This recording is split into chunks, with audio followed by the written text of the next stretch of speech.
all aboard as we sail. That's a proper intro. I am your captain this evening, Bats Offs, the short bus veteran. Hail, my captain. And I am joined today with my co-hosts, AC Pritchard, Evely, the ultimate kahuna, and special guest, I gotta pause it, Brian McCubbin. It's my boy Brian. Hey, Brian. Yeah. All right. Hail to the chat.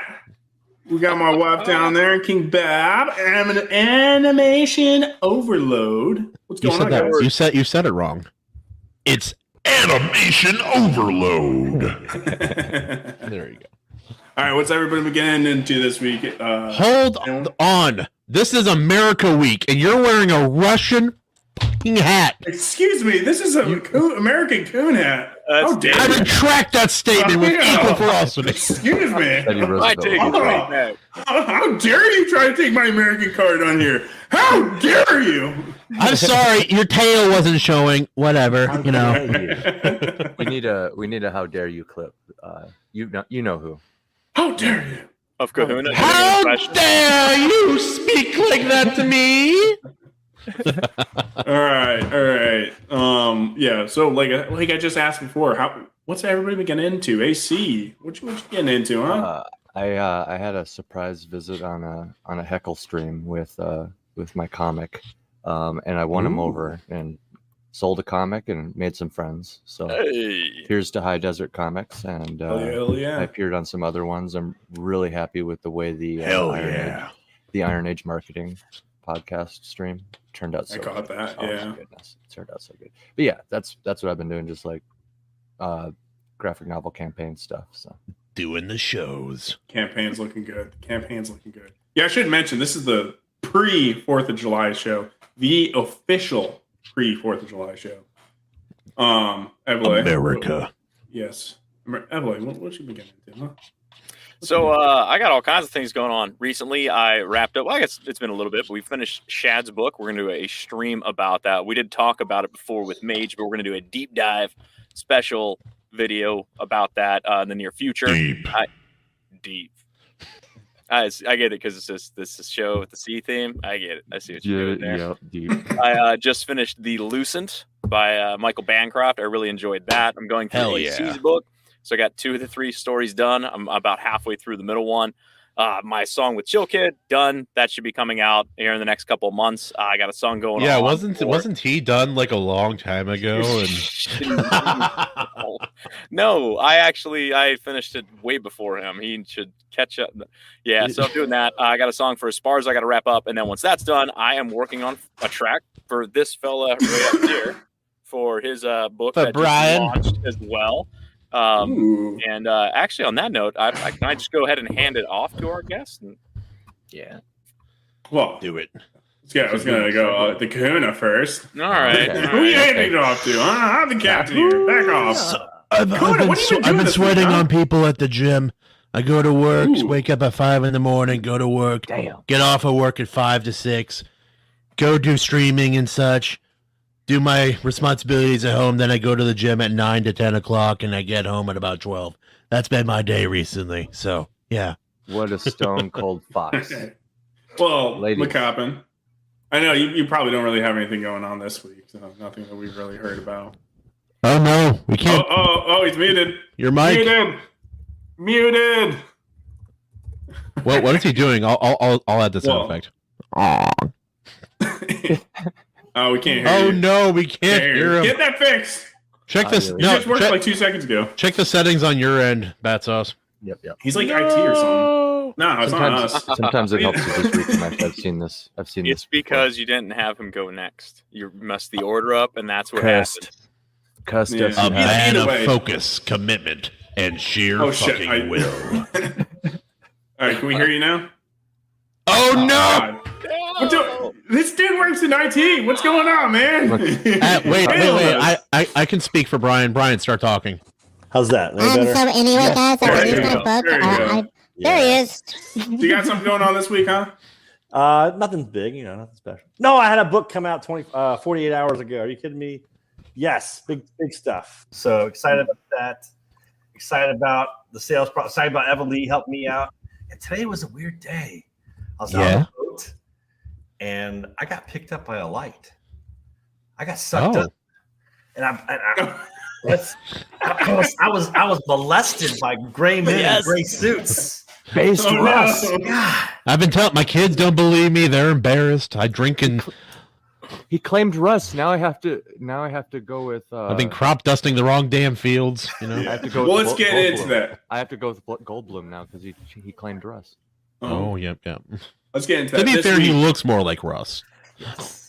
I got a lot of kids like Russ. So this week we watched Independence Day. That is what won the poll. I was kind of disappointed because I was like, what a typical 4th of July movie. I kind of wanted something a little out of there, right?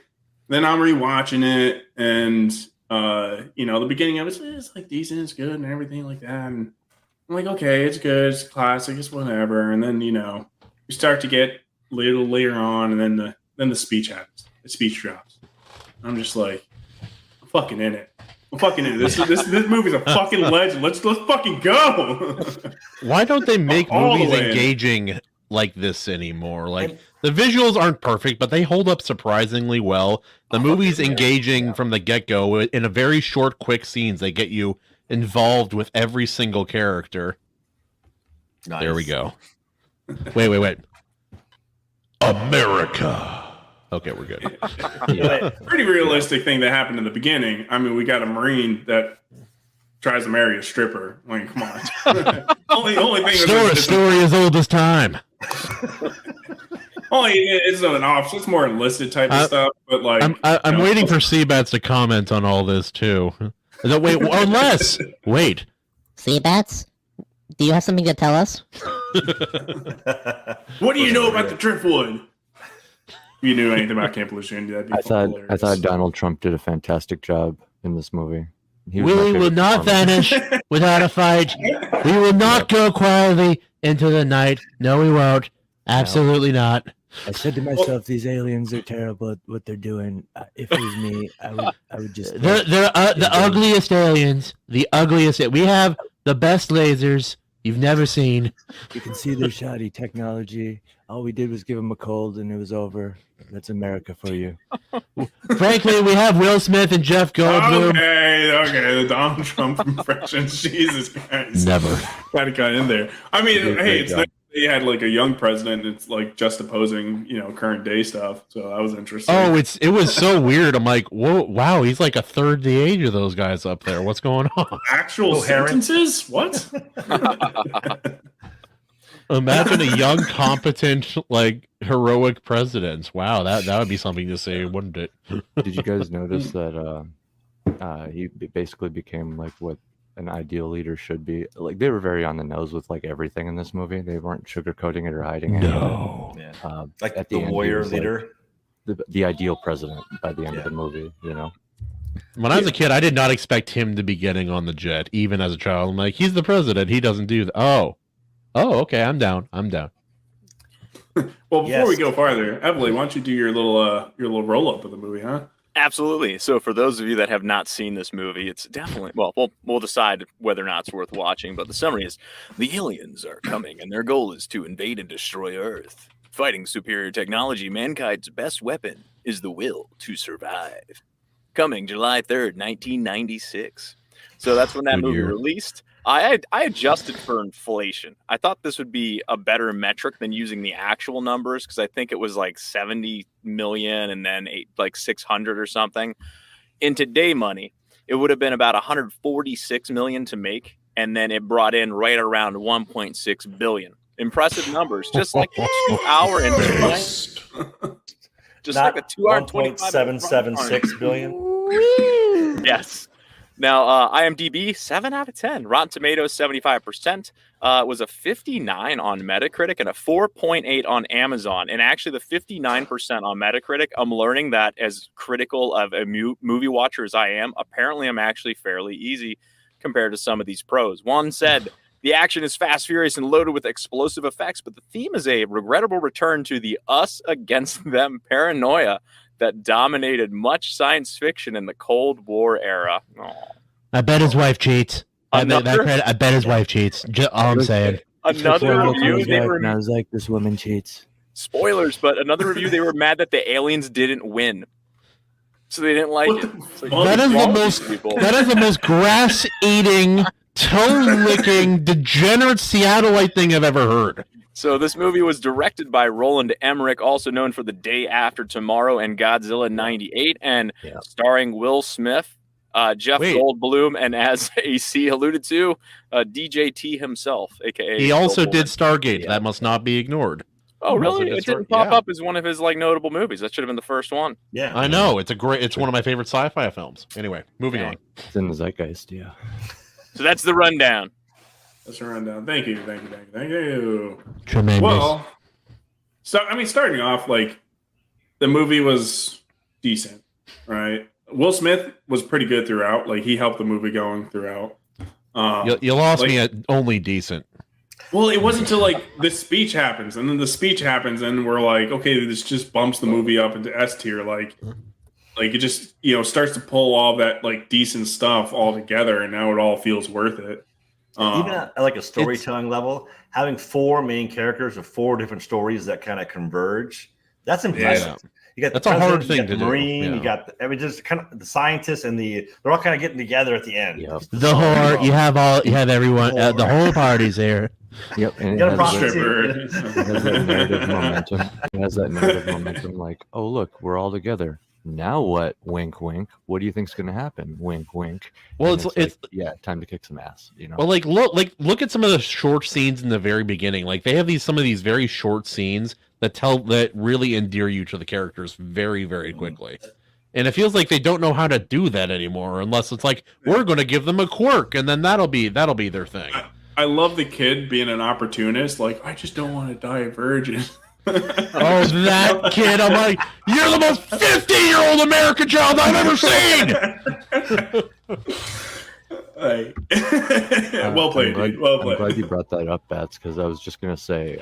So there's a lot of tinfoil that went through my mind a little bit when I was watching this. I was like, this is like clear propaganda in some ways, but like the good kind, where it's like it's bolstering American confidence in like our community and our culture and stuff. But at the same time, it's like, oh, okay, so the Air Force needs pilots, and all their stuff is malfunctioning. Interesting. So they need us to enlist and give them money. Oh, okay. There's some and we plot should- convenience. Well, hold on. And then you brought up the Divergent guy. So it's like it was the beginning and the end, right? There's the bad boyfriend at the beginning saying, "You don't want to die a virgin, do you?" And then at the end, she's like, "I don't want to die a virgin." And he's a good boyfriend, so he's like, "Well, then we'll die together," because that's not what it's about, right? And it's kind of like very pro marriage. And 10 minutes later, he's like, "Damn it!" No.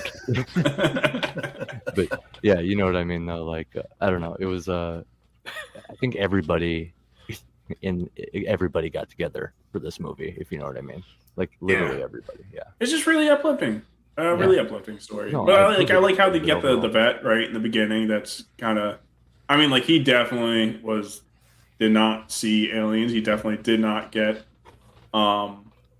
abducted, but is still sad because you can assume that what he did in Vietnam was probably worthy of glory. But now he's just a crazy vet due to his PTSD. Yeah. Right. Well, like that's What the was question. Did he actually get? I think he actually got abducted. At least. I think in so. the- No, I don't think he got abducted. Oh, for I- sure he got absolutely. abducted. I'm with Kahuna. He definitely got abducted. He Mhm. definitely did. He got like third knuckle on one of those like 14-inch fingers, man. I promise you. Well, maybe the real life one did. That was originally Well, hang on. before I saw the movie. The movie made me like fuck yeah, America. I'm like, okay, I'm putting the flags back here. But before that, I was gonna put. Did you like ever hear about him in that porno? No. Randy He made Quaid? like he made like a homemade video, and it kind of blew up because of how psycho it was. But Well, here's the thing. What version did you all watch? Because the version I had was the part of the five of the star home video. Oh, it I'm was a just kidding. DVD. I'm just kidding. It was the The gray 5-star box? collection. It's Yeah. 6 Oh. discs. It's huge, right? And the version I watched, I think HBH Herman P. Hunter actually saw the same version because it was the one where Will Smith slaps the alien, then screams, "Get my wife's name out your mouth." I saw that joke. I'm very proud of Herman for that one. Yes. Get my wife's name out your mouth. That's one of my favorite scenes in the whole movie, though, is whenever Will Smith grabs the alien that he's downed. It's like Wait, in how does almost his own every armor? situation, the alien ship opens and people would be like at least cautious, and then the thing comes out and it's freaky looking. No, straight Lovecraftian. correct. Yeah, it's a Welcome marine. to He Earth. punches it. Yes. I'm surprised he didn't shoot it. Yeah. I don't think he had a gun though. The I Sidon mentioned it. He still would have his shot power armor. Yeah. To the alien's power armor. And Yeah, everything he's in one essentially punch. in power armor, and he punched the power armor. But you're just like, oh, there, It that's worked. hilarious. It's like the advanced mind controlling aliens. What's their weakness? My fist. No. Well, let's talk about that. The alien, the concept of the alien in this was so cool. Like, Mhm. like one of the best, honestly. You got aliens that can only communicate through telepathy, essentially, or like, controlling another person's body and Lovecraft. forcing them to talk. That already is cool. And then they're also wearing biosuits. Like, how often do you see biosuits? Right. It's very The- original. like yeah. the design is cool, but a friend of mine who like studies biology is like, there are a lot of cool alien designs that are also practical. This design for their biology is not at all practical. I'm like, Okay, That's let's hear okay, the you science freaking behind how nerd, this is you not freaking nerd. practical. well, for like first the head Well, is way actually, first the head is way too big. Like seriously, like they wouldn't be able to function. this Wait a sounds minute. like the same thing when somebody tried to say that drones aren't practical in warfare. Okay, dude. Who said what moron We said won't get that? into it. We won't get into it. Tell me later. Yeah. drone swarms. No, it's- drone swarms. Bat sauce. Drone swarms. Yeah. But Very expensive. yes. Like so, I will say, Jeff Goldblum's character, kind of propaganda for a little eco stuff. Oh, He's 100. like- They're not. Nothing is subtle in this movie at all. The world's going to hell, but I'm still going to recycle, man. Well, then he gets drunk. He's like, let's trash the planet. They don't want it anyways. I love that. Scene. I love that. Scene. I do what it leads to at the end. He's like, I'm going to do what I've always wanted to do, save the planet.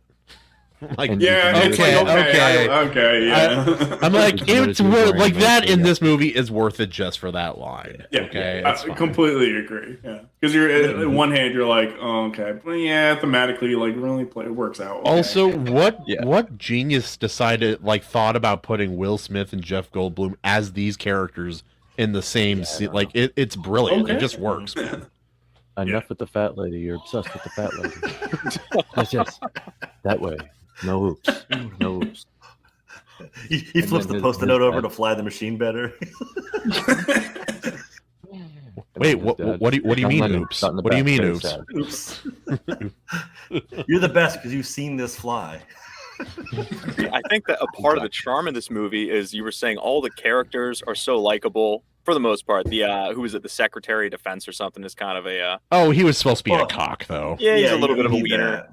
But everybody's very likable, which is rare in modern Two cinema. words. And then beyond that, the entire planet comes together. Like everybody puts aside all of their differences so that they can Yeah, work imagine the together to fight this leaders of threat. And it's like, China, gosh. Russia, and everybody like being like, wait, the Americans? Oh, what was that one country like? Oh, good, finally the Americans have something. Yeah, that's Two very words. 90s. Very 90s. When There's we no were bad guys. popular. Like everybody's a good Yeah. guy. It was awesome. Yeah. I'm like, Yeah. yes, Except for those filthy aliens. sure, those filthy, filthy aliens. That's right. Filthy. Common enemy. That's a racism I can get behind. It's And actually, two words. They are. They're Plausible aliens. They're not deniability. human. What? next to Said two- zombies. Aliens are one of the best things to rip through, like in video games and stuff. Demons, aliens, zombies. Well, wasn't that the original plot from the comic for Watchmen? Is that they have an alien invasion come together, or That's come in, one so they giant all come squid. together? Just one giant squid. Yeah, Yeah, it wasn't it created also like it wasn't even a real. Yeah, actual- Ozymandias made it, and Yeah, think I thought Dr. so, Manhattan yeah. made it. Yeah, That is one thing I thought the movie did better. I thought the bomb Yeah. idea would The one make thing? way more sense. The movie did a lot better. But yeah, anyways, we don't have to get into that. Wrong movie. I like how the first lady died twice. That was cool. Oh yeah. It was just so we could get the sad Oh. scene, Yeah, they killed Also, yeah.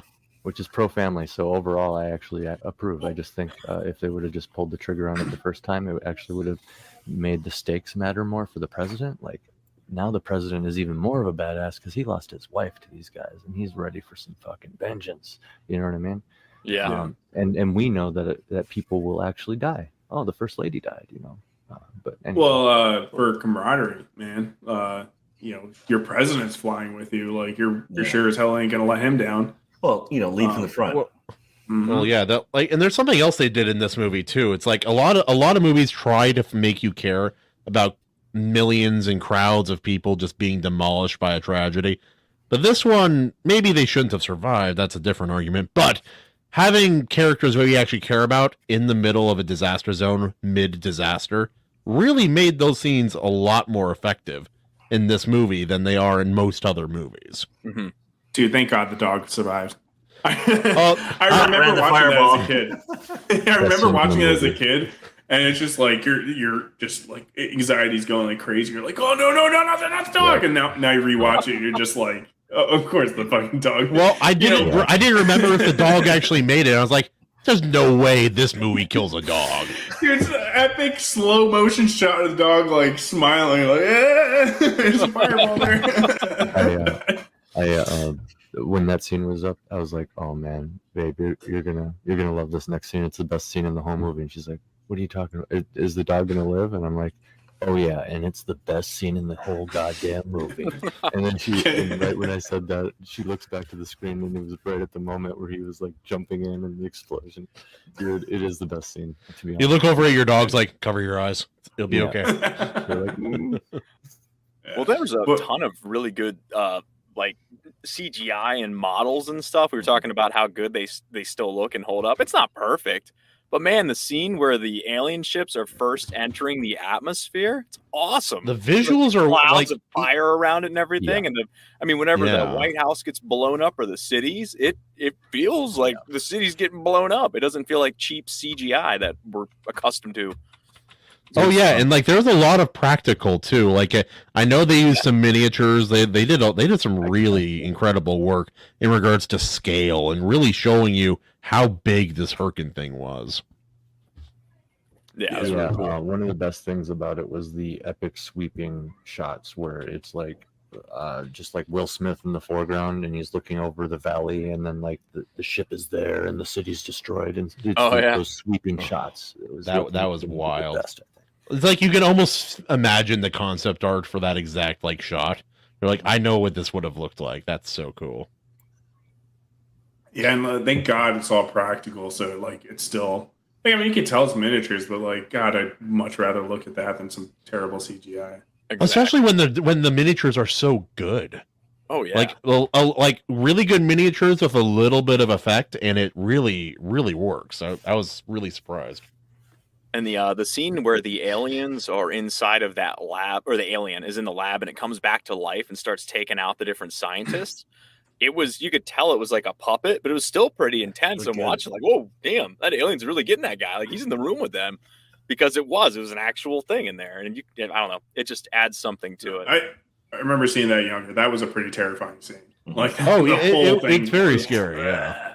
It's You're like, I'm just sitting there. I'm like, they're vulnerable. They're vulnerable to a fist. Someone punch the damn thing. Why isn't anybody punching them? Is the glass bulletproof? No, sir. I'm like, so why isn't he broken through it? Like, can't be that strong. It's was body a great- proof, not bulletproof.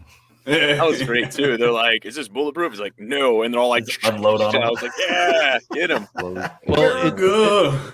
Yeah, like I always like to compare this movie to another disaster film that came out later, and there's a really big difference between the two, and I think it has to do with a major world or at least major U.S. event at the time, and that is I like to compare this movie to War of the Worlds. One is pre 9/11 and the other is post 9/11, and the difference in an alien, big time alien invasion film is shockingly different. The way that it's approached, the way that it's shot, the way that it's seen.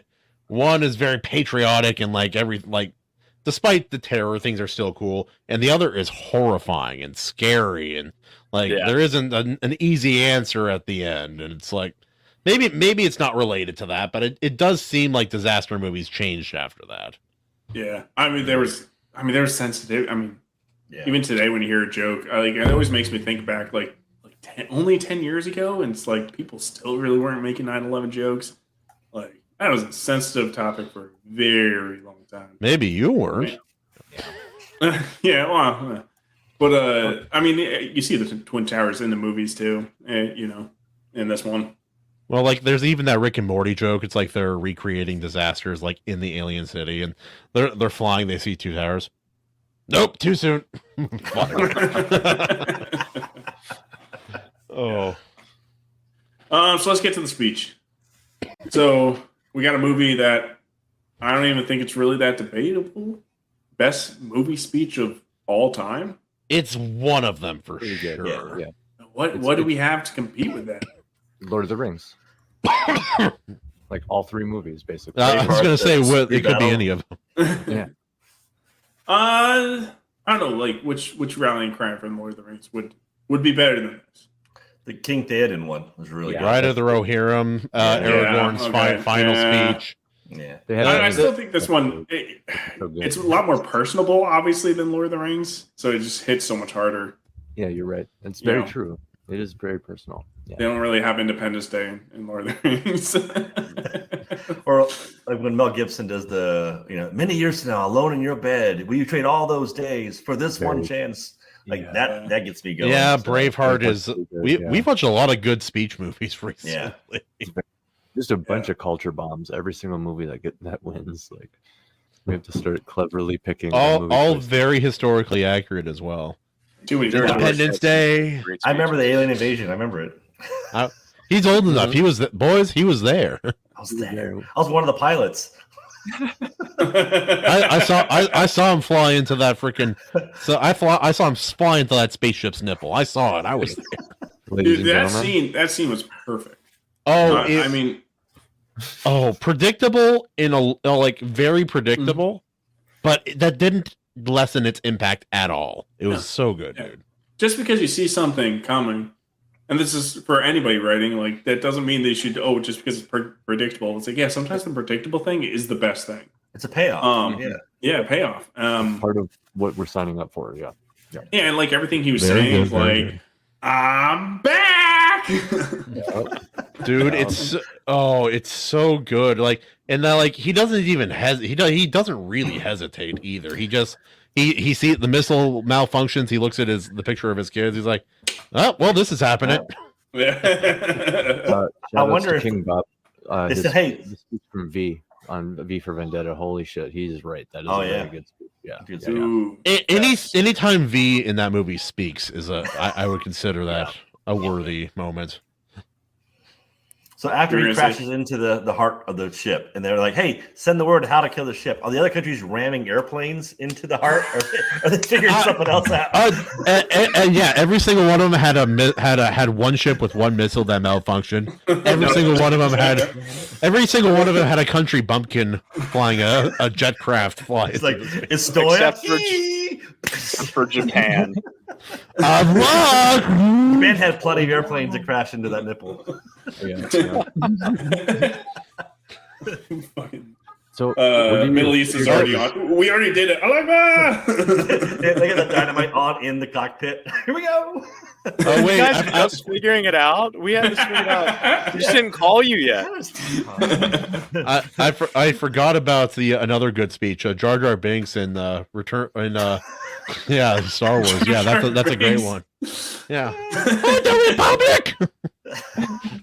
All right. So, what are your guys' going around one by one? What are your guys' best guess on how the alien super weapon works?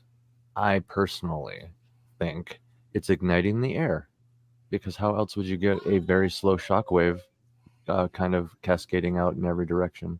I don't know if they put that much thought into it. I definitely didn't. I don't. It just worked.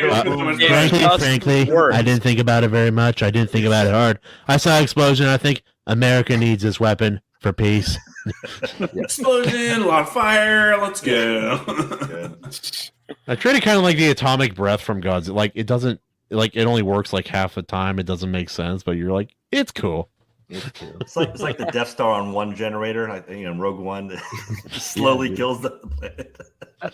Don't get me started. But better than the Force Awakens. Hey, remember that one that can shoot a beam from the sun that can split off halfway through for reasons? Let's just not like. Oh man, it's like. I mean, how many? You're gonna wake the dragon. Don't think about that movie. Like, I can't be the only one that thought that Force Awakens was good when we first saw it, and then it's just like you revisit it after just being. I liked it at first, but I liked it at first. If the next movie had been good, I still would like Force Awakens.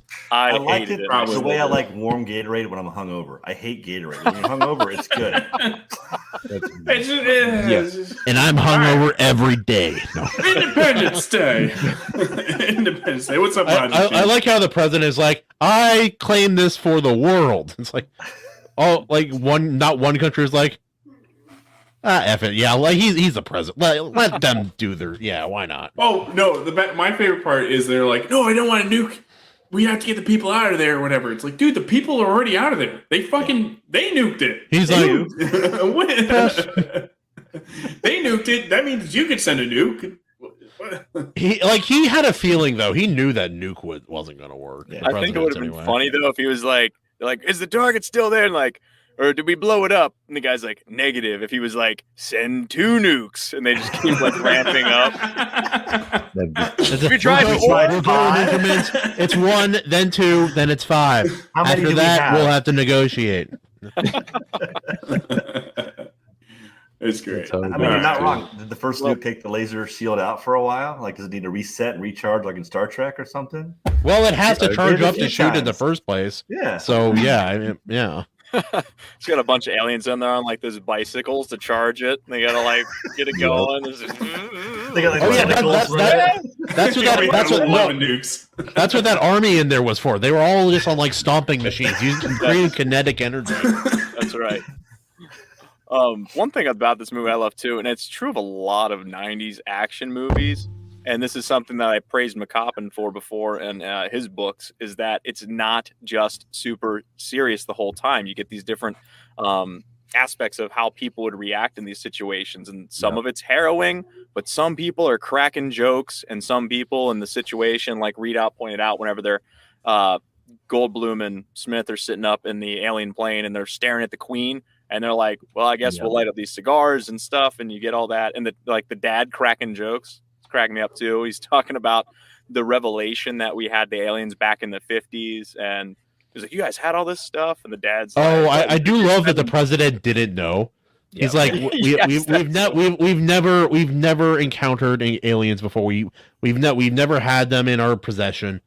That's not exactly true. It's not Area 51. I like that they didn't offer that up the moment that the aliens showed up in force. Right. Well, then you have that's the only part of this movie where I'm like, why would you not? Like, this is your chance. This is a time when you're not keeping secrets anymore. I love the dad when he's in there and they reveal that he says, "What, you think they're spending $20,000 on a hammer and $30,000 on a toilet seat?" And I'm like, that is. Where is that money going? Actually, that's about right. Actually, I've done prevailing wage work. The guy who hammers in the nails cannot go and grab the nails. There's a guy who can specifically bring tools but not use. It's a bullshit system, dude. It's so what happens is, and there is. Prices like that. That's an actual thing that just came out recently. That's too. Why. That's why it cracked me up. Yeah, it's super relevant. Yeah. Mm-hmm, mm-hmm. Yeah. As a contractor who does government work, I can't say too much, but yeah. No. You know, I'm right. My book is $1,000. Based. It's like, no, the Keurig machine's not enough. We need the $3,000 cappuccino machine. This is just a one-man. This is a work truck. What do you mean? Yeah. Oh man. I cannot work in these conditions. But I think we get to our decision. I don't think it's any surprise.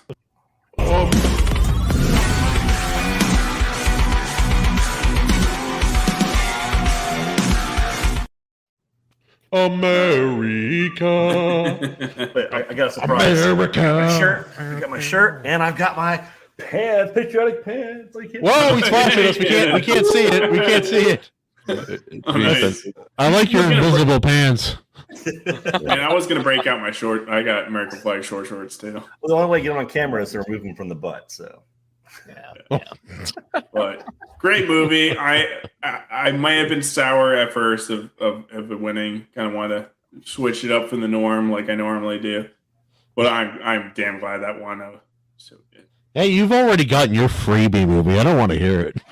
So I thought it was a good example of actual representation with a group of people that are trying to be successful, if that makes sense. They're not trying to burn money, they're trying to make money. So they have actual, like, one of the lead actors is Will Smith. Everybody, can get behind him.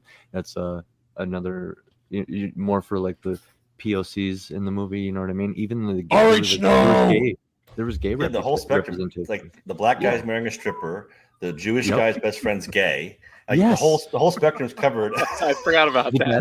The Jewish father doesn't pray to God anymore. That's not Oh common. my God! Mhm. What do I do? You get that crazy Yeah, smoker that guy. voice. Dude, that guy. That guy's voice was Love ridiculous. that guy. Awesome. He's like, oh my god. Oh my God! Oh my god. All right. It's checkmate. Game over. Oh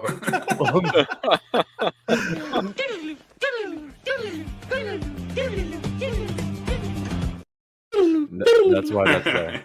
That's why that's there. For our next topic, I like on our notes how one topic's just freedom.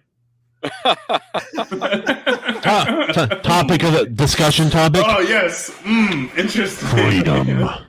We could talk about that. Yeah. Oh, okay. Let's I talk have about freedoms experience and with why freedom. some people shouldn't have them. Well, we're gonna give away the behind the scenes and our whole prep process here. Well, I'm Jeez. looking for my own Magic stuff. And I'm like, Jeez. what should I bring up next? Freedom? Well, that's what we were discussing. We're like, we were saying, what are our topics for tonight? And we had like a list that kind of went, because we pitched things throughout the week and we're like, oh, it's really good. And then we talk about a million other things. We're like, did anybody write that down? We're like, oh no, what was it? And so freedom came up Why at are we some talking point. about my kahunas? Anyway, It came up at some point, but I don't remember the specifics. I'm like, I'm just going to put it in as a placeholder, and hopefully it jogs whoever came up with its memory on it or whatnot. But memory key, freedom. What I think would be a good topic that we should bring up is that selling your book, it's kind of, in today's world, is selling yourself. true. Yeah. Is we don't really live in a world where publishers are really accessible, is I guess the way you could put it. Not- I don't not know. They also don't offer the same value Yeah. that a publisher used to. They used to offer a very specific type of value that only a publisher at the time could easily offer, and now that value they offer is very diminished, and they require more of you than I believe they ever have before. Brian, I don't know if you've ever queried your book, but that's definitely something that My other people talk about. nonfiction I have, and they want, like, who are you? Like, oh, here's who I am. Here's my credentials. Here's why I'm awesome. They're like, oh, but who are you? It's like, I just told you my entire technical background and all my certifications, all my accolades. Yeah, but like, who are you? I'm like, Like, do you get sunburned easily? Like, how easily do you get sunburned? I know what they were asking, and like, if I laid out, yeah, I'm a straight Christian male. Like, okay, next, please. Can you talk to a room full of purple-haired lesbian readers? Can I you? have and I can, but I am not one of them. So I'm not I the- can't guarantee they'll like what I have to say, but I can talk to Yeah. anyone. What does this picture of Channing Tatum do to you? Huh? Makes you want to work out. I was like, When he's younger, makes me feel insecure. When he's older, I feel better now. Having met him in person, I know he is short. So. I've heard that. They always make him look Tatum? like Yeah. He's Like, like 5'9" or 5'8", 5'8" or something. Well, what if 5'9", a Coppin's like 6'8" and he's like he's short? And it's like everybody's short for you. Well, it's like a friend. It's height. Let's verify. It says he's 6'1". that can't be true. That's the movie height. You got to take away 3 inches. Yeah. On every measurement.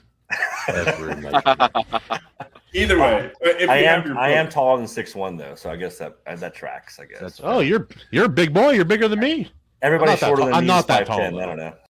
See, to me, like Mark Wahlberg is surprisingly short because he looks huge in the movies. And he's like, "No, me, I'm only 5'8". You thought I was taller than that? No, I'm just living. Why are you so good at that impression? just looking for an excuse to do that impression. We have a topic we're talking about. No, wait. Last one. Justin, say you gotta start caring about science. Say that. Say. Gotta start caring about science. Oh my! It's perfect. really good. Holy crap. But- You should do like an audiobook of Mark Wahlberg Pause. reading Pause. it. Bats Sauce is right. There is a topic. Was it freedom? I don't remember. Go ahead. Books. Books and what? Yeah, it's about selling yourself, right? It's essentially, you got to sell yourself before you sell your book. Because what are the traditional ways to sell something, right? Like, usually the preferred, honest way would be to have a publisher that does that stuff for you, because we just want to write our books. We just want to write our stories. That's what our hobby, what's fun to us. That's what we want to do. Like, I like coming up here, which is a plus, but if you don't have an avenue like that, or you don't have a buttload of money to play that gambling game that is like the Amazon advertising game, what other thing do you have to do? Is the book cover going to sell alone? Probably not. So you have to go out and talk to people, whether it's online, in person, or something like that. And you gotta be making connections in some way, shape, or form with these people, like, or else, like, I don't know, if you can't sell yourself, it's just not going to sell the product that comes along with it. Well, even with a product that's complicated, because you have to make sure that every version of the book, the ebook, the physical book, and the audiobook, each one is optimized to sell, because a cover that looks good in person may not look good on a tiny thumbnail this big on your computer. It all has to be considered. That's Yeah, true. or you could be like me and you just look good in any way, shape, or form. Well, well, we're gonna move on from lies and okay. I think one thing That's kind of gay. I've Thank been you. flipping through the Dunce Whisperer, so I'm not very far. I think I finished the first chapter. Oh, tell me But- more. Tell me more. But on the back of it, you can probably I don't have it offhand, so I can't read it. I'm underprepared, Oh. but maybe you have a copy nearby. It's And upstairs. it's supposed to be a joke, but it's like, this is the greatest book you will ever read in your life. The only problem you're going to have is every other book's going to seem terrible by comparison once you finish this. And even though it's supposed to be sort of silly, you should be pitching your own book that way. Like, you need to get people hyped up about it. And if you don't believe it's one of the best books ever written, why would I check it out? I understand there's a level where you can't be inauthentic, but you have to have that kind of passion in your delivery with your product. Jersey. There's eyes in there. Joke? Oh, you mentioned that's a joke now on the back? Oh, I'm sorry. Did I say joke? That's not what I misspoke. I meant to say. Yeah, no, essentially, like, word I altogether. basically wrote that, and I spent two lines describing what the book was, but the rest of it is just me gloating about myself. Yeah. Like, But you have to have that coming across. Like, if you go and you're trying to sell a book on a stream or something, you're like, okay, here's my book, and it's about that. Like, you're probably going to lose people because we lose interest quickly. You have to kind of ramp up your personality, or if you're a quiet person, you got to figure out a way to break out of that shell whenever you're trying to market something. You got I to. am naturally shy. Are you really? No, I imagine you walking around with a backpack that has your voice changer in it and the microphone always in front, and you're just at the grocery store and like pressing the buttons. How much people, was Out of that? my way, people at Grandma. the gym do look at me funny, but I am wearing a gym bag as a backpack, so I do Why? so because it's weight, and I forgot to bring a lock, and it's more weight. Why not walk with weight? I thought you were doing like bench pressing with a gym bag on your back or something. I'm like, how does that work out? I haven't done bench press since 2013. And I haven't done it since then, so I have no Just idea like where it's at. the muscle heads, like, is this guy onto something? Should we get you going tomorrow? And they're all wearing the bags. Like, you start this trend. Had no idea. So talk about like my first book, Dawn Edge, with my experience with that, right? Since coming into the Iron Age, and I did no campaign for that, basically zero advertising from it, right? So basically what people have to go off of is the cover and the back of the book. And I've heard from people, whether it's true or not, that what I've written on the back of the book has interest them, and it is a type of something, what they would be interested in reading. Whether that's true or not, up in the air, but that hasn't sold like Jack Diddley squat. What did start selling it is when I started joking about it being the best book to edge at dawn. Started talking about edging in it. Let me tell you, the boys they bought in. They were all in after that. Sadly, it's not a comedy. It's a grimdark. So like the comedy doesn't really match with the book. So hopefully you have to have a gimmick or a little saying. Like Herman's thing for like the short term. Like he can sell his book. This is not to take away by my book. He's known for that on the internet. Yep. The Lord Otter, it's athletic tits. He didn't want it, but it happened. It happened. Yeah. It's turned into a very good marketing tool. And like for me, it's weird because I feel like I sell my personality, but I don't have anything to sell. So it's years of academy training wasted. But you know, the closest thing I got is in RK, even legends are doomed to die. But yeah, you guys are totally right. You got to come out there with charisma on other shows and have like a defined idea and sell yourself. You know what I mean? Because like you said, Bats, even taking advantage of things that just happen to be there. Like I was on that High Desert show or whatever the other day, and they're known for like really criticizing comics, and like once we were like friends and chilling and stuff, like they pointed out that my campaign ends on September 10th, and I was like, well, I should capitalize on that. Flying ship, Vikings. Yeah, because the election, right? Something.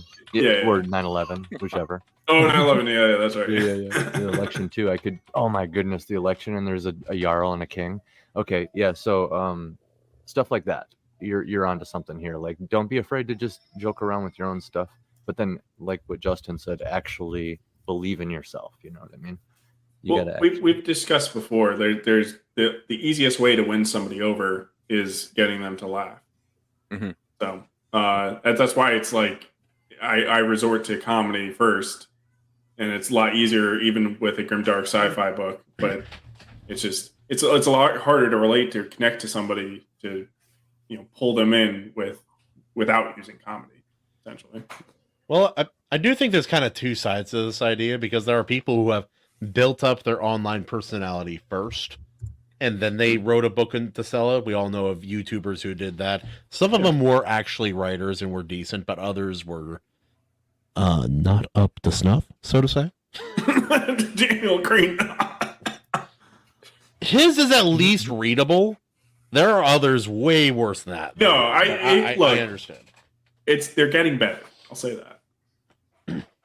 But Brian, what about you? What about your experience with this? So, I've seen a lot of pictures of you, going to conventions and stuff. Yeah, I sell probably more in person. A lot of word of mouth. You meet people you don't expect. Like for my Paladin books, I think my target audience has changed based on who I've met and who's enjoyed the books. It's helped me to market better to that. What's interesting too is we talked about selling yourself and what doesn't sell. My best-selling book I've never advertised ever. I don't know what. And it's funny. So no matter how good my Paladin books do or my other books do, this one book every month, the last week, will somehow find a way to beat the rest. My wife and I joke about it. Oh, the Hell Desk book. Look, it just sold a bunch. Now it's the bestseller again. So I've never had a month where it wasn't the bestseller among my books.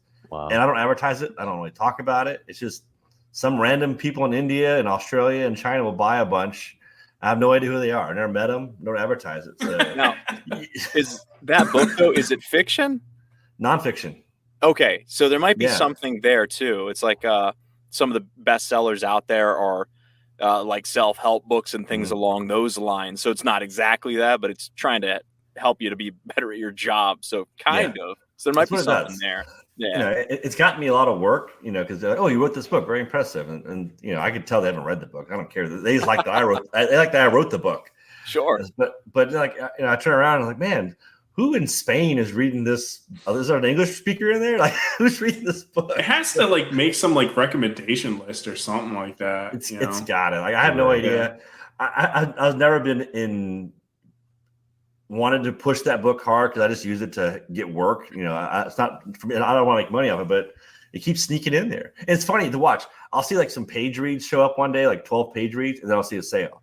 Like people read the first chapter and then buy the book. I'm like, that's a weird pattern I've noticed, like over and over and over again. So I'm curious too, because the Dunce Whisperer, it's essentially allegory for like my time during Help Desk. So I'm curious if any of your stories in your book match up with the stories in Dunce It's probably Whisperer. the same stories. It's probably the exact same idiots. So it's interesting. On that book, I actually interviewed, you guys have heard of Joshua Lysek, the ghostwriter. He actually looked at my book and gave me some recommendations. He's like, man, there's not much I can do to improve upon this. Great job. So that kind of gave me some motivation when he did that review.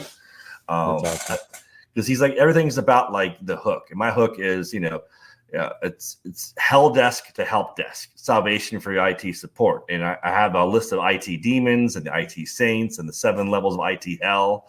And I break it all down. So he said, that's the way to write a story. Is like you blend quasi fiction into factual scenarios. You retell a story that actually happened and protect the names and, have some collaboration of characters into one person. Like the Right Now Rita, the person always wants it done right now. So that's one of the IT demons that I've combined multiple people of my history into it. Or the Sloppy Steve, which is like the IT guy with like the Cheetos hanging out of his mouth and he's got like the stains on it. So I make all these IT demons, and I think people kind of relate to that.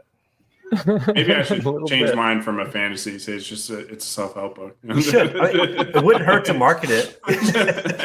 Yeah. But we'll see. You and I give a TED Talk someday. Yeah. But with you meeting people in person, right? Which still kind of feels like maybe the easiest thing to do right now. I don't know. Maybe online. But yeah, like I always say, reading a book or asking somebody to read a book, it's really like one of the biggest investments you can ask for somebody, because you're asking for time and a lot of time at that. So if they're gonna read your book, they're gonna invest that time in you. Like you gotta sell yourself. Like you have to make them trust and believe in you. Otherwise, what's the point of wasting this? Like 20 hours, you're gonna take to read something. Yep, and not just that too, but there are so many choices. Like you could be reading so many other books. So okay, I kind of like you, but all right, why do I want your book? So not only do you have to sell. I thought you were gonna say, but only as a friend. Not only have to sell yourself as like, hey, I'm cool, you like me, like I'm a normal guy, you can tell that I probably care about this book and I did a good job, I'm passionate about it, I'm into it, but then you also need to make a case why your story is something I should get into, and why is it better than this guy's story? He's cool too, I see him making the rounds as well, and all that. So and he's passionate about his project, so you now have to win me over on another front too. I think whenever you have like that trifecta, along with just making the rounds, whether it be going on to shows on YouTube, and then the cons, I keep hearing more and more about the cons and them being successful. Yeah, you have to trick them and coming back. So I think hitting things from all angles is the proper approach here. As is the case. Because that's a tricky thing too. Because there are books by people who I would not like. But the books themselves are very, very good. And then I've had a couple people who I do like, and hasn't always worked out. There's been a couple stinkers, and I don't out who they are just because they're indie, and But you gotta have a good product too. Yeah, I saw a few polls that said the number one reason people back a project is because they like the person. Oh yeah, that's a huge proponent. I think number 2 is the art. So yeah, we're in this special like case, right, where we are creators and we're trying to support and also maybe create content or even just research purposes to look at other people's stuff. So we're like, it is interesting because we're just not the average reader in any sense. 'Cause I imagine no reader is going to pick up somebody's book to be like, well, let me see how I can maybe use this to change my writing or something like that. They're just going to be like, all right, which book is going to maximize my enjoyment? Mm-hmm. Right. Yeah. So if you can, convince a person that this book is going to maximize their enjoyment, there you go. You can probably sell the book. Yeah. But how do you do that, right? And this is why we see a lot of the more gimmicky stuff succeed. More recently, there's like Smokes the Fox, right? He's I have Justin Belmont coming on the Pritchard Pub this week, I believe. Mhm. His campaign succeeded. It's just a dope smoking fox. What else do you need? He takes on the government. Let's go. You know what I mean? So you just fill that with conspiracy theory fun and just have at it. You know what I mean? Well, like I think I we're saw in- some aliens yeah. in there. And then there's also like Justin, you just showed us pistol shrimp. Boom, Pistol shrimp. And then Kahuna, you showed me one that was like cockfighting, basically. It's like demon chickens fighting. Phrase Cockfighting. that differently. No, that's what it's called. Cockfighting. No. It's Demon like when you chicken show up to fighting. the cockfight and everybody else has a rooster. Yeah. I trained for a very different kind of event.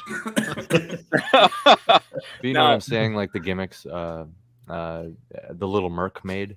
I was gonna mention that. Like we're in an era where a gimmick or a meme book can sell if you market it. Oh right. yeah. Yeah. Smokes did really well. I mean, their Yeah. their goal, they had $100 was the goal, and they raised over 11 grand. That's what I'm saying. So what was well done. what was the book? Smokes the Fox. Smoking the fox. Yeah, we covered it on Comic Shop Wednesday a couple of times, Couple but of times, it's yeah. been a while since it's popped up. But it was it won the night that we had it on because it was just again just looked like fun. It just looked like silly good. It fun. It's won like because Pistol- Trippy was on the panel. You know well, it's Trippy. that He yeah, just that threw his didn't hurt. paycheck at it. Yeah. But like Pistol Shrimp, it's gimmicky, but I enjoyed it. No, Funny. like that's what Got a people are couple looking good- for. good jokes They in can there. trust a gimmick, right? Because the Mhm. gimmick is kind of like saying a well thought out idea. So that just puts the onus on us as creators to come up with even more well thought out ideas. To, as Herman P. Hunter said earlier, You guys want to talk about a gimmick? Look at this freaking cover variant I got for Cyberfrog. let me see. Is it Cyberpunk cover? I'm surprised you can do There that. you go. It's- I guess what's he gonna do? Sue you? Probably not. But It's a Where's it's a the stuff public like that, figure. Yeah. like, Yeah, it's a public photo. It's like someone sold millions of T-shirts with pretty much this exact image. yeah.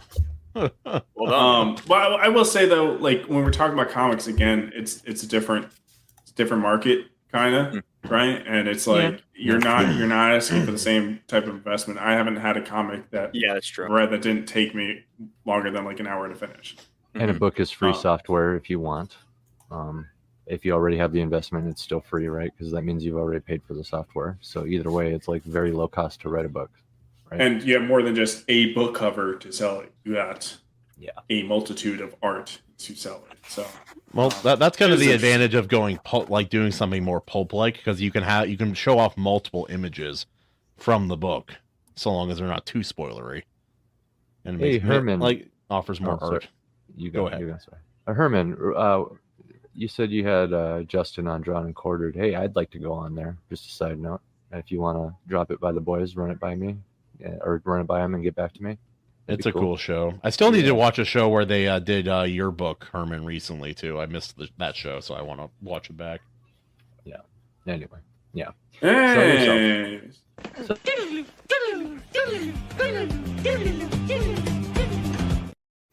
as we mentioned before, Brian, you have a book out. I do. Another book. Another. Is it pre-order or is it actually? It's out. I have a package. It's Brian's. I need to say that differently. I got a package from Brian. No, wait, that's Did it arrive? not good either. Did it arrive? I know you ordered a paperback. Did it arrive already? Oh yeah, I did. Yeah, That was just quick. the other day. Yeah, it was like 1-day delivery, dude. I got it right away. I sent my book to AC like 2 weeks ago. Still don't got it. Yeah, I don't know what it is. Did you send Did you send it via African carrier pigeon or what? What is the Raven title of from this Game of Thrones? book we speak of? So my new one, Book of Yvonne and Yvois, Record of the Paladins. Yeah, Record of Paladins series. So I think all of us have. I think we all listened to it. We did the Audible. That'd be Book of Oliver. Book of Oliver's the first, Yeah, Book of first Oliver. one, yeah, the yeah, first yeah. one. first one. I also got my other copy of Book of Oliver because I gave it to somebody. I still can't remember who. Is the second one on Audible now? It's in production. So just so insider knowledge, if you use Audible as your primary distribution for your audiobook, you use a service called ACX. And ACX needs you to publish it as at least an ebook first. It will not let you start production until the ebook's produced first. Then the ebook can be converted via the actor you hire, or you can do it yourself if you want, into an audiobook. So there's a process behind it. So he was not allowed to touch it until I at least put it in pre-order status like a few weeks ago. And now it takes him 2 or 3 months to produce it. Yeah. So maybe September, I don't know. It is kind of fun listening to books on Audible, because some of them are like old enough that they had to be converted from cassette tapes into digital. And I was listening to The Wheel of Time recently, and they forgot to take out the intro of one of the cassettes. It's like cassette 6, 3 hours long. They took out all of them except for one. I was like, I'm so glad it's still there. Yeah, that's I like that. I like that. But then I wasn't even like halfway through. I'm like, to listen to this book, they had to have like 13 or 14 cassettes. Yeah. Holy sweet I'm mother! picturing the guy who did the editing listening like, oh no, I'm gonna get fired. And then they never I missed the cassette intro. and they never proofed it, so he kept his job. The Audible boys show up with the baseball bats. All right, so we're gonna hit you in the throat, in the knee. What are we doing here? Well, Brian, do you mind? Can you give us a little pitch of the series and then the second book, I guess? Yeah. However you want to do it. So the series follows my version of the modern day paladin, and in my version of it, they are humans with angelic powers that allows them to do things that help them combat demonic forces in modern times.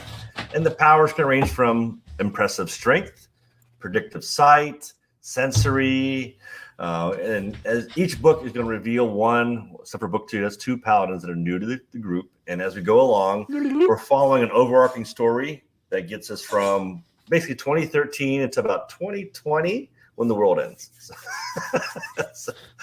Weird year for the world to end, huh? Weird end. There's zero real world influence in this book. There's not a Nancy Pelosi character in this book. Oh no. There's definitely not an evil Taylor Swift or Taylor Swift. No Swift. Yeah, no. So I enjoyed it. I think all the boys enjoyed it. Yep. And I know we always have guests on this show and we just so happen to like their books or whatever, but honestly, we probably wouldn't ask them to come on if we didn't like their book. You should just give them a hard time. It'd be great. Just let bash them for 10 minutes. Actually, Pat, we've tricked you. We're here to talk to you about how much it sucks. The roast of Brian McCoppin and his books. This filthy Christian messaging ruining the gay youth. What kind of name is Oliver? Worst name, frankly. It means what is he? A skateboard move? Is he? You put him on my pizza. Also, Roland displaying very toxic masculine behavior. Yeah. So it is a very targeted book series, right? So it's obviously to a Christian fan base. Yeah. Which you have to target an audience because you can't please everyone. Yeah. So because like I mentioned to them when I was reading it, it's like. I'm agnostic, but that type of stuff does not turn me off. But I was like, oh, this could very obviously turn something off. So it is kind of interesting. Yeah. It's prominent enough that it would be hard to ignore if you're very much against that kind of fiction. Yeah. I'm kind of up there with Bats too, and I wrote a glowing review of it on my Substack because I thought it was awesome. you know, Absolutely it's pretty great. glowing. It's pretty great. God, 'Cause, I like, gotta remember to write reviews on people. I always feel bad. After Oh, indies live off of reviews too, and I'm Yeah. so bad about writing them. I wrote one for Daniel P. Riley the other day, and everybody loved it. I'm like, why don't I do Look. this all the time? Because I'm Look, lazy. this is what you need to do, because this is what made me do it when I made the video talking about the Black Crown from John. I later got a message from him. He's like, "Hey, can you write a review?" And I'm like, "Oh fuck, yeah, okay, yeah, I got it right now." You know, it's call to action. It works. Call to action. You know, if nobody's like telling me to do something, I'm probably gonna. Well, I got a forget. call to action. If anybody who's listening has not read book 1, it's a free download right now. Oh yeah, That's So- awesome. Yeah. And was the audiobook still discounted too? Because it was last time we talked. It was like, to you, like $8 the last time I checked it, so it might be cheap still. That's a bargain. That's hard Yeah, to find. An normally it's like audiobook that 18. cheap. So Yeah, and it'd be Less worth than it, $1 an 18. hour. yeah, it's a 9-hour book. So yeah. Only cost that much to produce. So I can tell you a story about that too. So when I put my first book out for production, you have people reach out to you with audition. Like I wrote 3 scripts and they read the scripts to me, and I had 40 plus people reach out. It was really cool. And then my family, we had fun looking them up because a lot of them have IMDb profiles. Like one guy was on an episode of The Office, one guy was on a few Star Trek episodes. So like it's legit actors that, you know, they don't have a salary, so they do side work to keep the money flowing in. So this is neat to run across all these people. And That is what do you cool, guys man. think of the guy we chose? My daughters actually I- chose him. I like that. pretty good. I thought he was able to do the voice of young and old Oliver well. It's hard to do a young child character and or female characters, and I thought he did everything as a base level of adequate and at a high level very, very good. Yeah, Yep. it's funny too. it's Like from- one of the scripts was the first, like the opening chapter. You know, white, the desert screamed white. So my daughters have heard that at least 100 times. So they walk in the room, they're like, "Dad, white, the desert screamed white." It's a good opening, man. I don't really I- even care too much like how good they are. It's like What? specific people. Well, it's like how good they are about grabbing my attention. So it's like if their voices, like their different voices, don't really sound well. Like I don't really care so much about that. I care if they're like are using like distinct cadences, I guess, or whatever. So I know it's a different person. Like even like what's the guy's name? That's what a Roy? good voice is. Bat sauce. What are you? Yeah, but some people have really nice sounding voices, and sometimes people also can like sound like a different gender or something like that. But it's not capturing me well. It's like a different skill set, I guess. I don't know. Yeah, no, you can. I understand what you mean. I've Probably heard. worded that horribly. Yeah. Well, if the voice is good, that implies the inflection is also distinct. A good voice is the distinct voice. You can easily tell one from another. Yeah. Yeah. Sorry. Hey, Whatever. Doesn't hurt to be good at accents too. If you can do like Irish accent, French accent, Russian accent, African accent, Australian. Hey, they're accent. after me, Lucky Charms. Hey. I mean, those are all different characters technically, and then you just figure out how to do male and female. There you go. Yeah. female and- voices are hard if you have a deep masculine presence. I was gonna like me. say it's always kind of weird to me because either they don't do it well and it sounds weird, or they do it well and then I'm like, this is a different kind of weird. But both Roy are Dutrice. both are weird to me. Roy I- Dutrice somehow convincingly a woman. Roy Dutrice voicing passionately a sex Yeah. scene. Yeah, It's one of the Everybody funniest James damn things I've ever Song of heard. Ice and Fire. It's grandma. Who's dude. Yeah, Roy a song about- Dutrice? He does the- Song of Ice and Fire. he died now, but he's Oh, one of is the most that, prolific guys of all Game of time. Thrones. Yeah, He's yeah. an old British guy, and you know when he's doing like a little girl, it's just He went harder than that, like way harder Yeah. in character. I want Oh, Werner jeez. Herzog. But the book, sorry, yeah. So I'm big on power systems, and I will say this is specifically categorizing this. This is a Christian urban fantasy, right? So it's taking today's place and time, just some different stuff, kind of like mystical stuff happening in the background. It's actually future nonfiction. I'm big into power systems, and one of the things I liked about this, the power system was interesting, unique. Like they had like minor powers, I guess I would say. Like nobody was like OP, right? But they're not I- like punching a mountain and like leveling the battlefield. Like, yeah, it's something small that gives them just like a really good edge, right? Like, being able to see shadows to see where the next movement's going to happen. It's cool. I like it. I dig it. And I like how they have like the unique powers for each different paladin or type of paladin, I guess, depending on their archangel. Oh, you caught that well. Yeah. I'm a power system guy, man. Yeah, I kind of wanted to be like, if could you walk by one and not know they're a paladin? Yeah, that's what I want. I don't, 100%, yeah. Except for maybe Unless- Roland, unless- who's 6'6" and 330, but other than him being the size of the biggest linebacker ever. Yeah.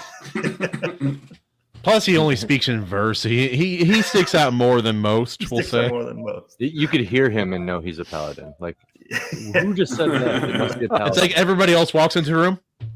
He walks. Wait, Yeah, it's a paladin. The dude just ordered Taco Bell with a Bible verse. What the hell?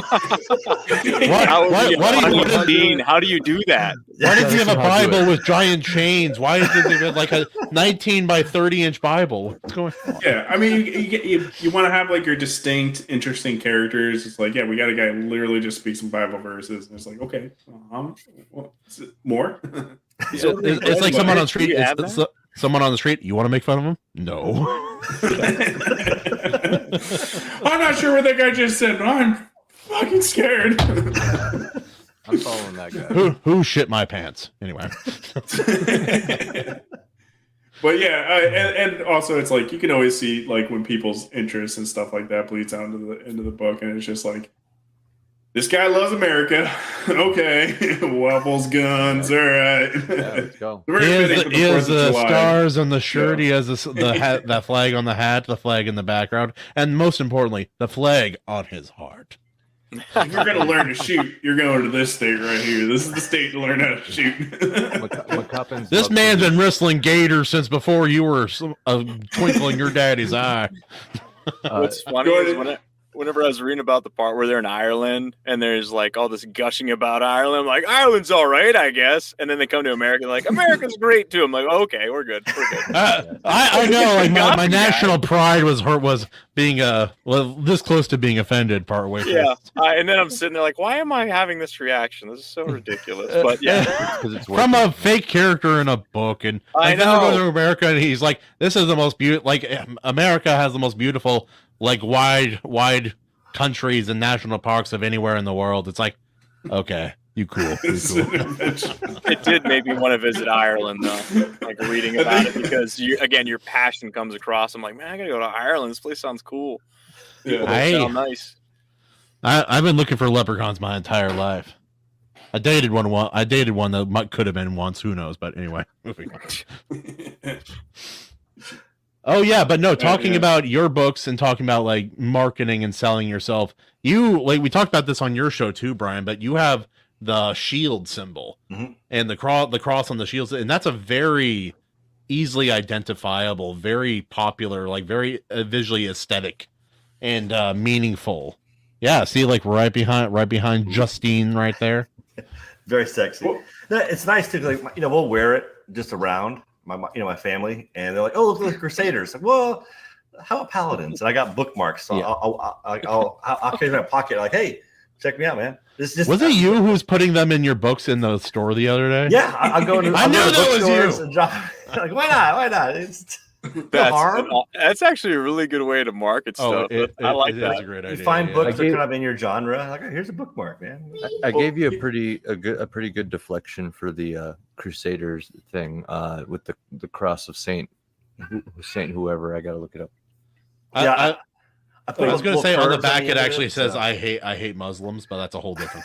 Oh, geez. Well, then, like talking about selling your book, right? And how important it is to have like symbols or easily identifiable pictures to relate it to something else. I mean, I got the Eagle, Globe, and Anchor of the Marine Corps, which is extremely recognizable. Yeah. Can anyone tell me what the symbol of the Army is? No.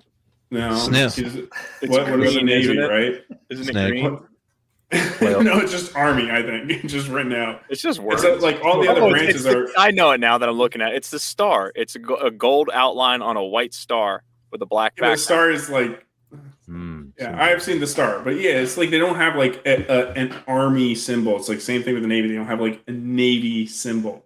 Like what's the Marine Corps symbol? Eagle, globe, and anchor. The sigil. For advertising purposes, it's huge. That's why like a lot of these other Huge. branches are Frankly, way better than the other branches.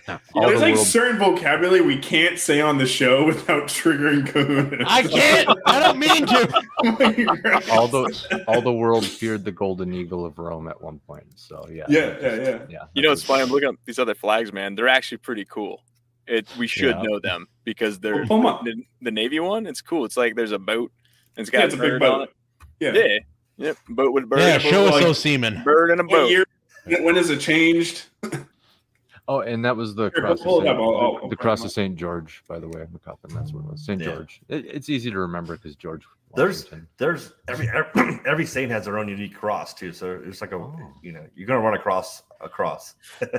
What kills me about like cross symbology is that the devil symbol is the upside down cross. I'm like, that's actually technically St. Peter's cross, right? Yeah. Respectful, actually. Yeah. I'm like, how did they they also stole the rainbow, so who knows? But moving on. Then people get the Star of David mixed up with the pentagram. Like, no, it's the Star of David. That's a Jewish symbol. Like, that's 6 points, not 5, you moron. These pagans are satanic. How long have you practiced witchcraft? I'm Jewish. Jewish? Yeah, but it's like all these symbols, like even the 5-star, or even that's been used in Christianity too, I think. But it is always interesting with the history of symbology. Yeah. Yeah, and all that. What you look for is symbology. It's cool because if you see the Paladin shield, we instantly know Brian McCobbin. That was the truth. That's good. Long-term goal behind that, because even though Oliver is the first character, the first cover had his gun. Book 12 is going to have that on it. So is book 11. You'll see. Bro, I'm so stoked, dude. My wife's cracking the whip. She's seeing the sales on book 2, like, get book 3 out, get book 3 out. Yep. You know, that whole time I read book 2, I thought it was Ivan and Ivore. French. As you find out, her mom's French. That's where Eve comes from. Spoilers. It's Ebony and Ivory. Justin, don't worry. I once read an entire quadrilogy of books about a dude in Africa, and I thought his name was Scene. S-E-A. Yeah, it's Sean. S-E-A-N? Oh, Sean. Yeah. I thought his name was Scene for a full 4 freaking books. I thought the girl's name was Sioban, but it was actually Siobhan. Or Cersei, but it's actually Saoirse. Oh, bro. I did the same thing with Aragon's counterpart in the Aragon books. The Saphira? No, not the dragon. Like the bad dragon rider. That's like his brother, kind of like. Oh yeah. I did that with him, and then also Kitiara or whatever, Kitaria or whatever from Dragonlance. I still am butchering that probably, but fantasy gets tricky because you have made up freaking words. Yeah. That's why you got to be smart with that too. A good fantasy writer is good for obvious reasons that you can't quite put your finger on, and one of those could be just I can actually pronounce his world. And then you have Tolkien. No. We got like Frank Herbert puts a glossary to that book. Here's all the words, what they mean, how to say them. Yeah. There was one book where there was a character whose name was like a mess of letters, and most of the other ones you can kind of figure out. And when they got to that character, there was a joke in the world where they're like, "How do you say your name? Like, what is this? This isn't common." And then they teach the person the book. I'm like, "Oh, thank you," and then kept going. And I knew I was like, "I'm probably saying it right now." Well, that was clever. Razor Fist did that in his book. He had his character. His name is Xerxes, but it's spelled with an X. And I'm like, why would you make it the hardest? Why would you do that? Yeah, it's like, is his name Xerxes? Yeah, all right, Seabats. I believe in gender equality. No, let's go. Now do we? That's awesome. No, all right. So, what do we think based? Let's play some Brian here a little bit. What do we think? Like some of the highlights of the book would be. Oh, Brian. Maybe not just a certain, not like a specific, maybe not a specific scene, but like aspect or something like that. Yeah, Brian's book. We're talking about Brian's book. I was just checking, man. Calm down. He's really good at First the book, details. the father-son relationship stood out maybe the most to me. The organic kind of journey, the unusual circumstances, but the idyllic in some ways relationship. How all the characters were really tremendously good role models in some ways, but also imperfect as they would be in others. And it was nice having a book where good guys, bad guys. Yes. Yeah, it's he often says it's PG-13, which is pretty on the money. You know, he'll dive a little deeper into some details that are cool or like to convey that gritty feeling, but he'll also pull it back a little bit in some of the darker parts of the book, just so it's not too much, you know. So, and like the details, like Evely asked me what I was going to think of the end of the book, and I'm like, yeah, it's a boss battle, man. I'm down with the boss battle. It's cool, and like you got the details in there too, you know. Like I think I heard you tell me that you had your dad come out and help reenact one of the fighting scenes so you could visualize it better, and that kind of thing shows throughout the entire book, like down to the descriptions of the setting and stuff like that. So I'd be remiss if I didn't mention these two words: demon beavers. It's one Just because throwaway everybody loves sentence. them. I know. Moggy is minding her own business somewhere in the world, and her hair on the What? back of her neck just stood up. She's like, "What?" No, I think that they're a good representation of the level of like creativity that goes into some of the enemies they're coming across. And it's not just like whenever you think demon, I'm like Doom, maybe it's a red guy with like hooves or something, or like a shadowy figure with eyeballs or something that are weird. But there's a lot more to it than that. And I like the creativity, and that goes, I think, throughout the book with the powers and the history of the paladins and all that. I think it's got some really interesting ideas in it as well. Nice. I mean, For my- tomato, demon beavers, you know, bad women. Like, We all, what everybody else? has their own iconography and wording, but you know, Demon beavers. That's right. So, for myself, I think it's just the fight scenes, right? I think the fight scenes just were really well written, well executed, and like there's some other books, some other authors we've heard about that, you know, with guns, it's very with really simple, right? excellent covers. Yes. And it's disappointing when no research is done, right? And like I feel like a lot of this may have come from experience, but obviously we all try to research when we do books. But it's one book referred to a magazine as a clip, right? And it's like I'm instantly out. Like that's such an easy thing. Like you obviously aren't a gun person. Very obviously not a gun person. Did you not try to Google what it's called? Like why would you like that to me is like that's almost insulting to me. Like why would like every time I research anything, I'm like, okay, this person's using heat powers at what temperature about is somebody going to pass out from heat or something like that, right? Like I'm going to have to like look that up. And it feels like, you know, no research was done. And you're getting into details about the grain used in the bullet, like very, very specific stuff. And I'm like, okay. He knows his stuff. All right. He did his research.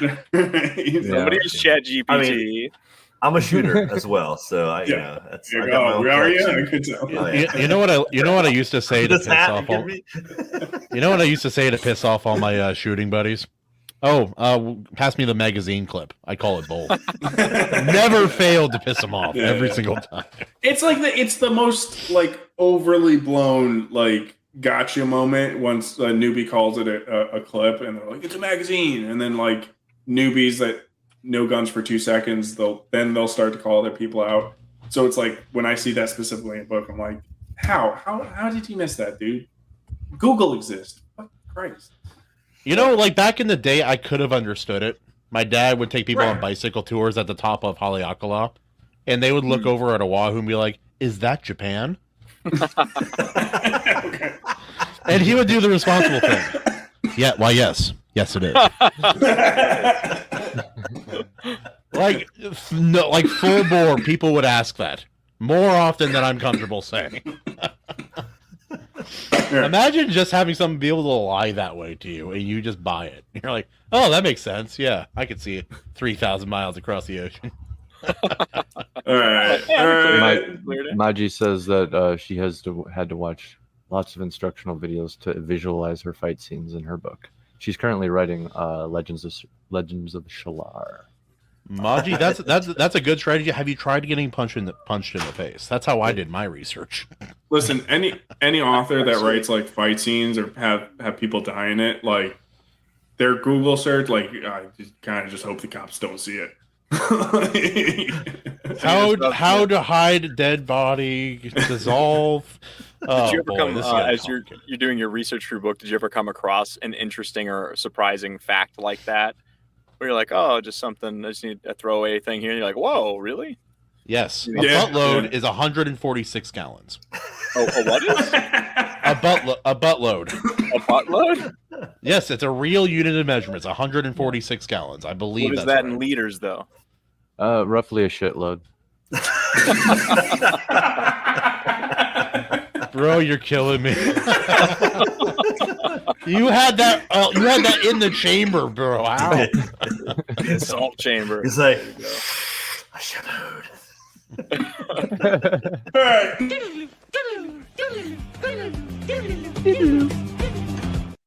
I love that transition. All right, we are getting to the end. We have time for another topic. If you guys want to cover something, I have one. you have one. Okay. Yes. There. How do we find the kahuna in all of us? And that I said that as a joke, but I didn't mean Is that like freedom? Is that no. In this case, I'm thinking more like Spider-Man 2.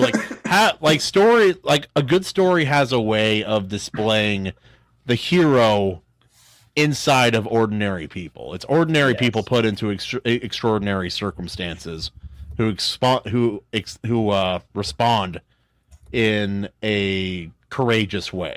And I always love seeing stories that are able to do that effectively.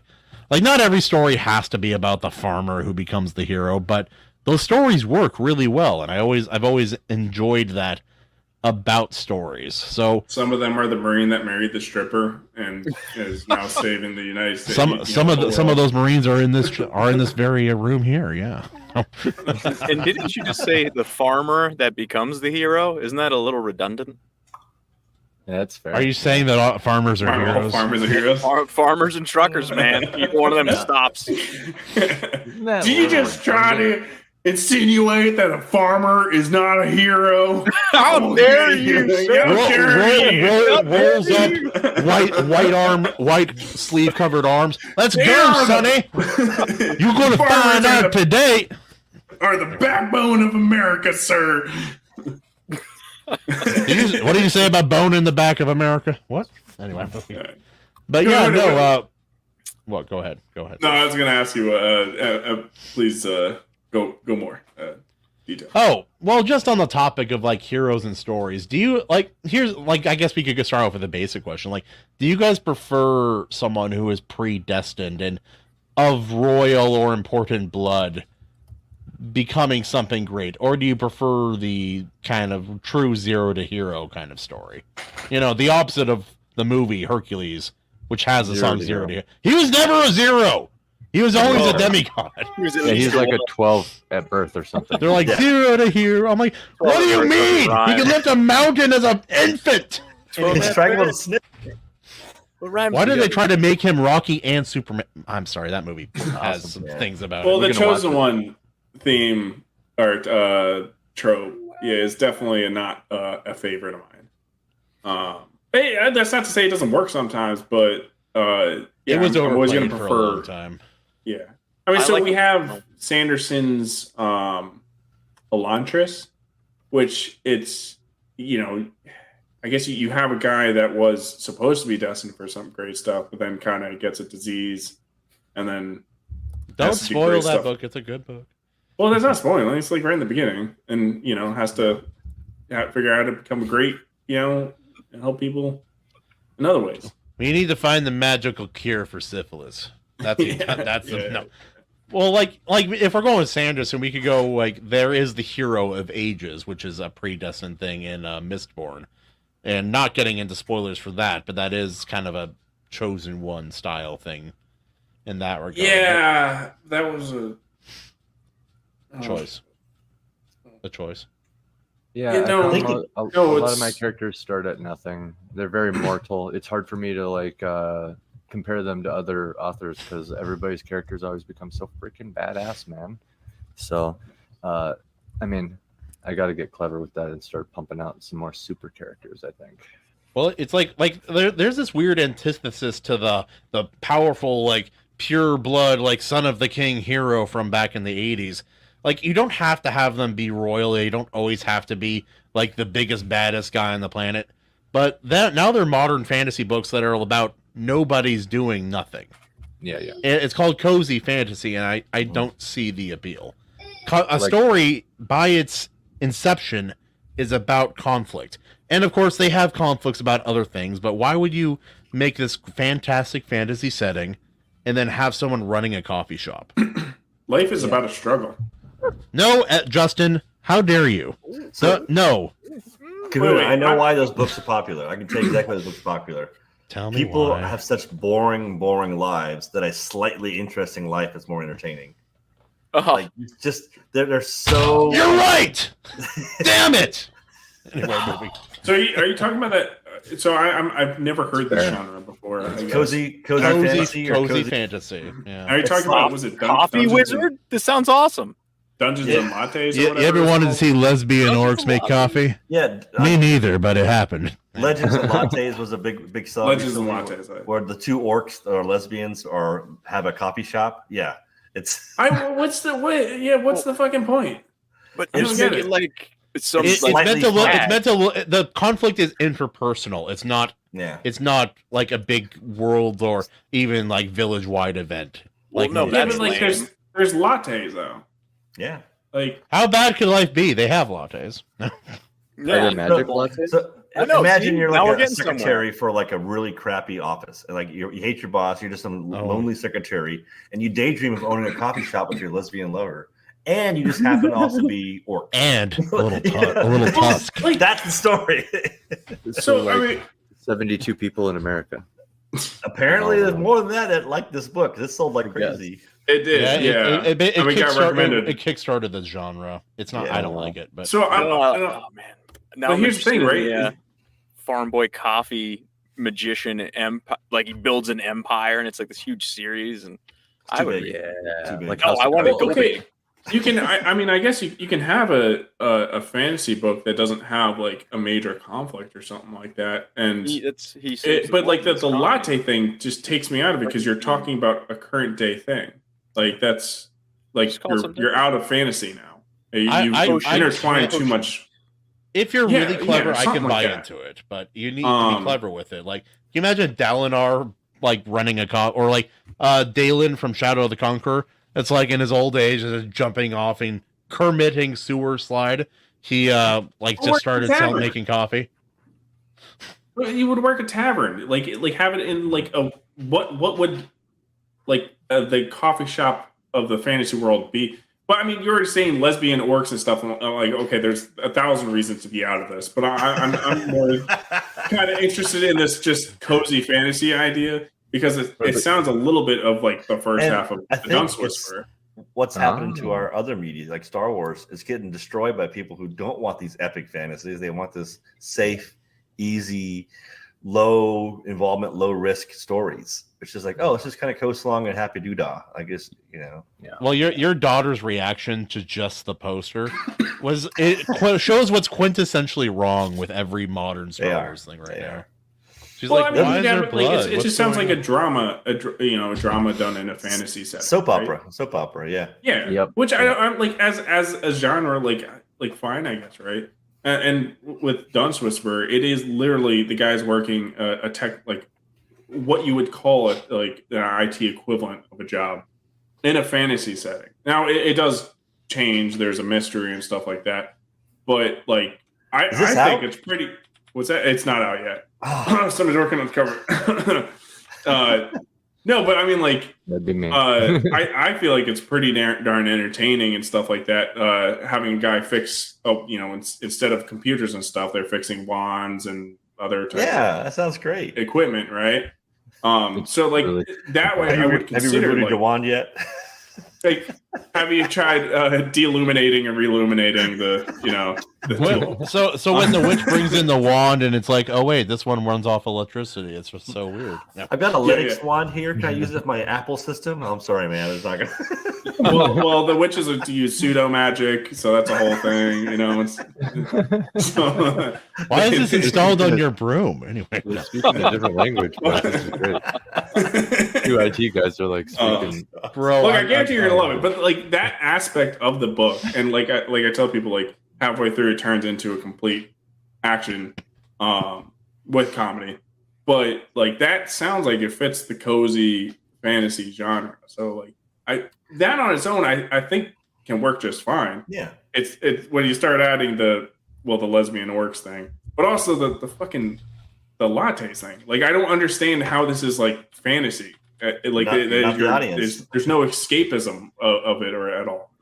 Well, You know what it is? It's because there are more women reading fantasy than ever before. This is not a knock on women, but women generally don't read the same kind of conflict heavy, like physical conflict heavy stories men do. They prefer the emotional and relational conflict over the physical conflict, which is the main difference in men and women's reading habits. It's not true across the board, but it's a good rule of thumb. Yeah, and we're also in an age of like gender and even species fluidity with the furry movement kind of stuff. So them fantasizing themselves as other creatures besides human kind of flows with the current trends, I think, a little bit. Yeah, like in anime and interspecies reviewer. Yeah. But to me, it just sounds like people with tusk. Like that's the fantasy part. I'm like, wow, ooh, it's so fantasy. Like, I identify as a tusked person. Okay. Where's the whimsiness? Where's the fantastical? Why is this the fantasy? Is there any reason for them to be orcs other than it being like different? Well, can you imagine like a wizard? They make a portal out of another dimension. They step through with their staff. You think they're going to be like something important? It's like, I'm gay. That's the story. Like, what are we doing like, here, man? What would it be like running a tavern right next to like a demon gateway? And you got to deal with those customers coming in. You don't have a steady flow of customers. They keep dying out every time they leave the gate. and like you follow this guy running this tavern, You're just writing trying the to book find for new them. customers. I know, I and wanna trying to read keep that. his That's a business different alive. story. It's great. I have a story. I have a story outlined for a guy who, like, this tavern owner in a fantasy world. He is a god, but he decides to try to understand the underlings or the mortals. He's like, I'll just run this tavern. That's a good idea. Though. One of us. One of us. One of us. What was that? Okay, sorry. I just want to read that story where the tavern owner, the latte shop owners, customers are getting less and less and less, and then they're finally, when nobody's left, they're forced to venture out and find out what's going on, and they become a hero. That's so cool. It's like, I can't afford the rent. The economy is bad. Nobody can afford my fantasy lattes. But this is the thing. The sexy prince comes in and he commissions a whole thing, and he's able to save the family. And she gets married to the prince. I don't know. Like that sounds like it'd be female, like to a female audience or something. Well, I feel like I just lost you guys completely. But you can take a story that's like we all love Princess Bride, right? Yeah. We like that movie, Princess Bride. Yes. That's not that doesn't have. It's not all about the conflict, but it has that's a perfect example of a fantasy story that's kind of for everybody. It has the romance, it has the action, it has it all. And you can even make a story where you're not fighting to save the world necessarily. There was a fantasy writer, he made a story about a painter and a person who stacks stones who fell in love recently, and it was really, really good, surprisingly good. There's ways to do the slow story. Don't get me wrong. There's definitely ways to do it, but Bats does make a good point. At what point is this not even a fantasy story, right? Yeah, I mean, again, I guess I'm trying to come up with examples, and of course I blank. Like a classic Disney movie, right? Like Cinderella or something like that. That's a fantasy. Yeah. Obviously we're not the target audience, but we'd agree that's a good story. There's no action in it, And it's fantasy, yeah. Yeah. You so guys it's remember when just- Cinderella got into a fist fight with a dragon? Yeah, me too. Yank. I just hate the idea of, again, Legends of the Lattes, where it's just this current dayism, just in your face. Like, Yeah, I totally misunderstood what that book was because the way I was envisioning, I'm like, this book sounds incredible, but it sounds like I made it way cooler than it actually. Oh yeah, you did. We Yeah, for tend sure. to do that on the show, especially when we have to watch or read stinkers. We end up like we talk way about what's better. wrong with it. Yeah, and then it just happens. Yeah. And Speaking one of the- of stinkers, I'm excited to talk about our upcoming movie poll too. Yes. well, Oh. real quick, because it's about my book, and I'm going to talk about my book. The other thing, like a big part when I'm writing this story was I was like, none of these magical tools can just be a computer, like essentially, right? That's just how all that functions. I'm like, I have to limit myself and not have something that's essentially a computer. So it's like, again, like what would be a latte that's not a latte? Like mead, like you have a fucking mead store, But a lot It pisses me off. Lack of it's just creativity. coffee beans and milk. It's like things. I mean, they have like bread and fantasy worlds and It's not water. that advanced, man. I think they could figure it out. I get your Actually, point. there are I a get lot of your fantasy point. stories that have coffee. They just call it something else point. usually. They can't have Yeah. latte. Well, that'd be fine. It was just the You term know, latte. they're selling coffee here in the palace, and I just thought, You're current daying us. Don't current day us. Oh my God! I gotta call my mother and tell her about the coffee. coffee? It's like they go in the palace. Why are you speaking that way? You want some coffee? Yeah, Is sure. something wrong with you? Oh, you ma, come here, check this out. I got some coffee. People would be like, "What is going on with that guy?" All right. What were you gonna go I on don't know about that? why, but I have this impulse every time Bat Sauce is running the show just to try to get us off track. As What? I will not be contained. But what were You you know, saying? Kahuna, you should really consider cleaning your room. Yeah. Oh, I wish Herman was here. He has the best Jordan Peterson impression of all time. It's very good. What were you saying? You were about to mention. Oh, the poll for next week. Yes, it's summer movies. I'll allow everyone to go first before me because I'm just that kind of guy. Because AC, you won't- what was your summer pick? Your summer movie themed pick? I am choosing Land of the Lost with Will Ferrell, the greatest actor of all time, Obviously, Especially- especially in this very successful summer movie. It was very successful. It definitely wasn't a flop. It's a walnut. Hey, look, Joe Dirt, got below 10% on Rotten Tomato or something like that. Does that surprise you though? It's Rotten Tomatoes. Yeah, man. it does. It's It really got funny. destroyed, and it's like held up as one of the greatest movies. I think. Really? I own it. I haven't seen it yet though. What? You're gonna like it. Yeah. I have the sequel I too. own I didn't it. know there's two of them. I used to work with a guy who looked just like nobody him. watches the sequel. No, sequel comedies. You don't watch the sequel. Herman says he'll come on and do the Peterson voice. Oh, sweet. Yeah. Send him a link quick.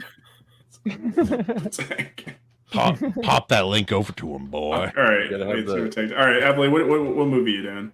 So I Shit, chose I don't- one. Oh, what? Somebody else send it to him. I don't have him on because we don't have. You're in anymore. charge. I can't send him the link. Do I even have Twitter? I got it.